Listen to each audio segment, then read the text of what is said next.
गोहाना में सरकारी ration depot को चोरों ने बनाया निशाना। शटर तोड़कर 372 लीटर सरसों का तेल और 250 किलो चीनी चुरा कर ले गए आरोपी। सीसीटीवी कैमरों में कैद हुई पूरी वारदात।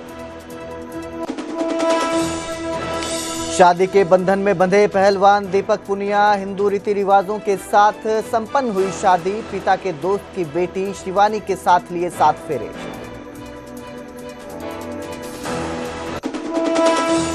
के प्रायोजक पतंजलि गाय का घी, मां का भरोसा, प्यार से परोसा।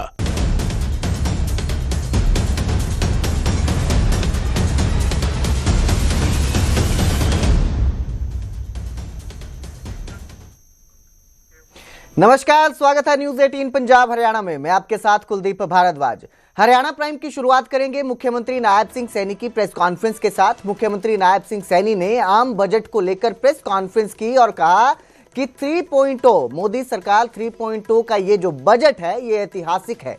उन्होंने कहा कि प्रधानमंत्री मोदी की 2047 विकसित भारत की सोच मजबूत हुई है।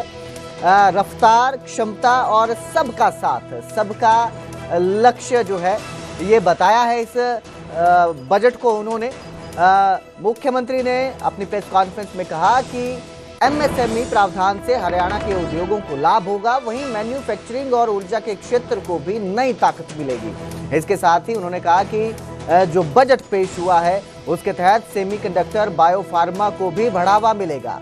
पूंजीगत निवेश से हरियाणा को नई उड़ान मिलेगी। तो मुख्यमंत्री नायब सिंह सैनी ने प्रेस कॉन्फ्रेंस की और जो आम बजट पेश हुआ है उसे ऐतिहासिक बताया। साथियों, केंद्र सरकार का यह बजट केवल एक ये वित्तीय दस्तावेज नहीं है,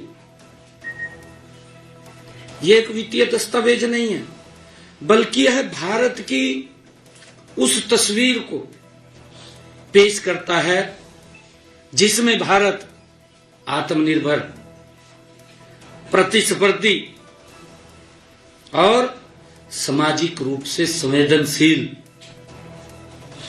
ये बजट है वो दिखाई देता है। साथियों, देश के यशस्वी प्रधानमंत्री आदरणीय नरेंद्र मोदी जी के नेतृत्व में यह बजट,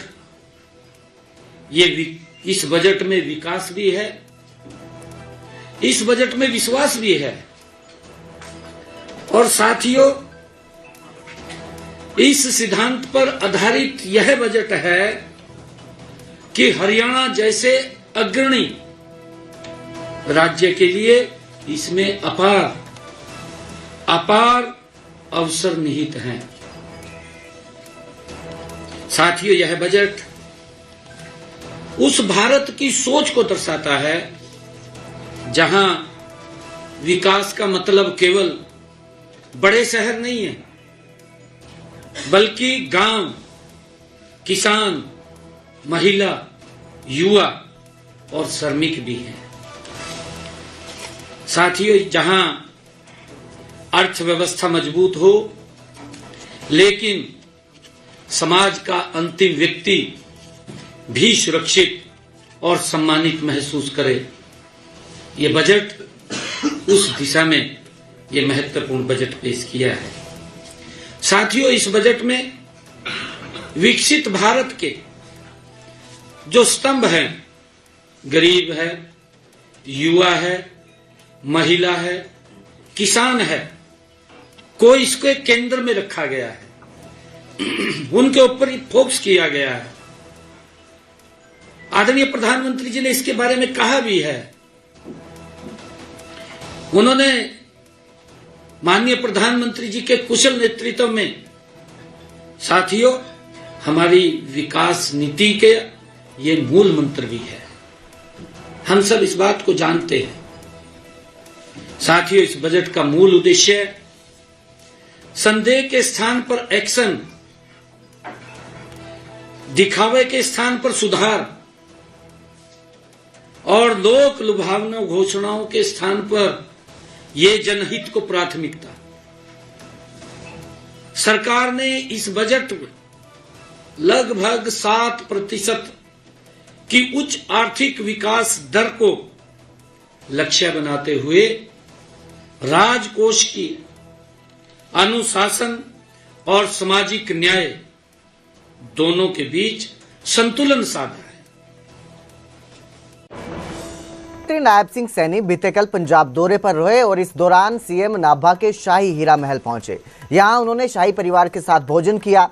हीरा महल में कुंवर अभयुदय प्रताप सिंह ही जिनकी कल दस्तारबंदी हुई थी, इसमें बड़ी शख्सियतें शामिल हुई थी। इसी के साथ सीएम ने अकाली नेता विक्रम सिंह मजीठिया की जमानत को लेकर भी बयान दिया और कहा कि कानून अपना काम कर रहा है और सब कानूनी तौर पर हो रहा है।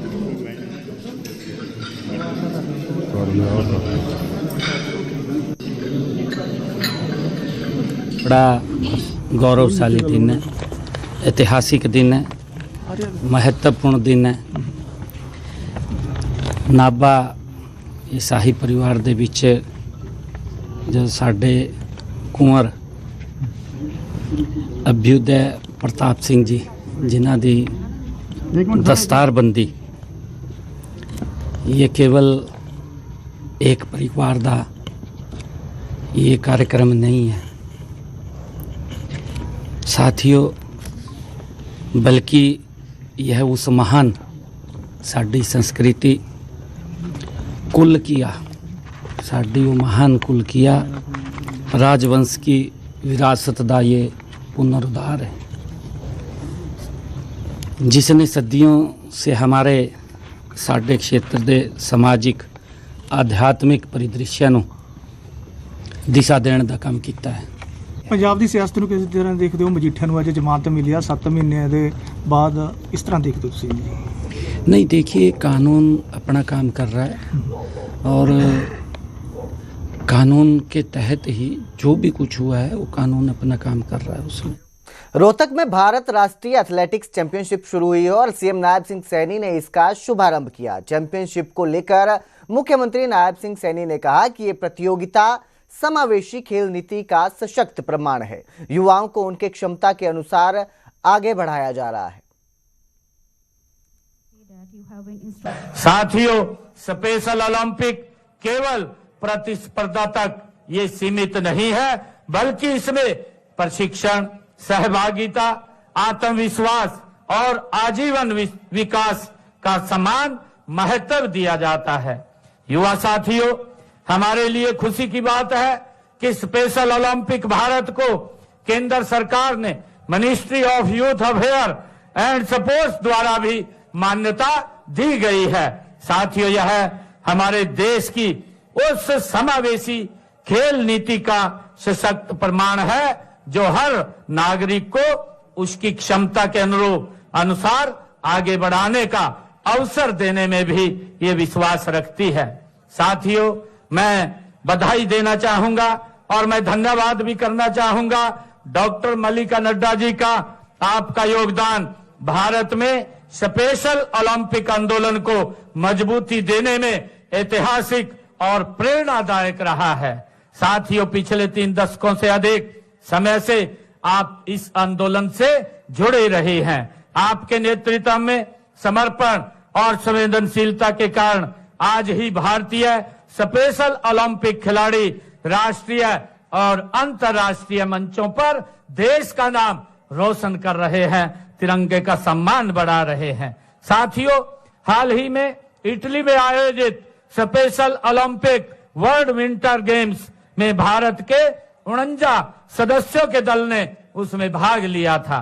साथियों, मुझे खुशी है इनमें से हमारे 28 खिलाड़ियों ने 33 पदक जीतकर पूरे देश को गौरवान्वित करने का काम वो आपने किया है। ये पदक आप जैसे खिलाड़ियों के संघर्ष, अनुशासन और आत्मविश्वास की ये कहानी लिखते हैं। साथियों, मैं इस ऐतिहासिक उपलब्धि के लिए सभी खिलाड़ियों और कोचिज को, अभिभावकगण को मैं हृदय से बहुत बहुत बधाई और शुभकामनाएं देता हूं। साथियों, हरियाणा को खेलों का एक पावर हाउस कहा जाता है। हमारे लिए गर्व की बात है कि इस भूमि ने अनेक देश को अनेक ओलंपियन और विश्व विजेता चैंपियन दिए हैं और आज उन्हीं चैंपियन में से एक हरियाणा के स्पेशल ओलंपिक खिलाड़ी केशव जी भी हमारे बीच में है, उपस्थित हैं। और अब जिक्र करेंगे भिवानी कोर्ट परिसर में हुई फायरिंग मामले का, जहां हिस्ट्री शीटरों के बीच गैंगवार का यह मामला सामने आया था।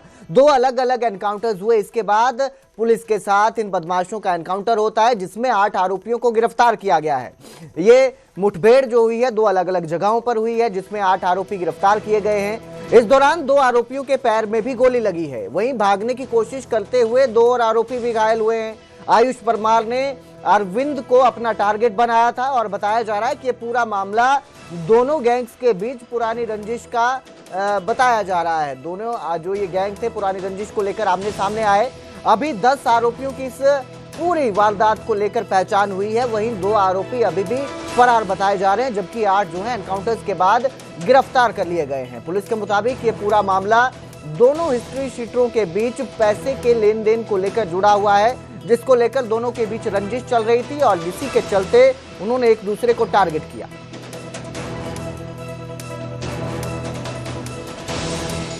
वहाँ पे उनका जो प्रेजेंस माइंड है, उन्होंने इन क्रिमिनल्स का पीछा करना स्टार्ट कर दिया। और पीछा करने के उपरांत अब तक जो इन्फॉर्मेशन पुलिस के द्वारा इकट्ठी हुई है, उसमें 3 टीमों की 2 अलग अलग मुठभेड़ हुई है। एक मुठभेड़ में जितेंद्र उर्फ जीतू, ये डाबर कॉलोनी भिवानी का रहने वाला है, इसके जब पुलिस ने पकड़ने की कोशिश की तो इसके साथ पुलिस की क्रॉस फायरिंग हुई, जिसमें इसके दोनों पैरों पे गोलियां लगी। इसका एक साथी है श्रीपाल, जो वहीं मौके पर जब पुलिस के द्वारा भागने की कोशिश की तो इसको गिर के चोट लगी, इसके पैर में फ्रैक्चर है। इसके अलावा जो दूसरी टीम थी, जिसमें CIA 1 के लोग पीछा कर रहे थे, उनकी टीम के द्वारा जो मेन इनका आज जो सभी लड़कों को इकट्ठा करके लाया था और जिसने गोली चलाई थी, इसका नाम आयुष परमार एलियस बॉक्सर है। ये डावर कॉलोनी भिवानी का रहना है। इसकी CIA 1 की टीम के साथ मुठभेड़ हुई, जिसके इसके दोनों पैरों में एक गोली लगी है।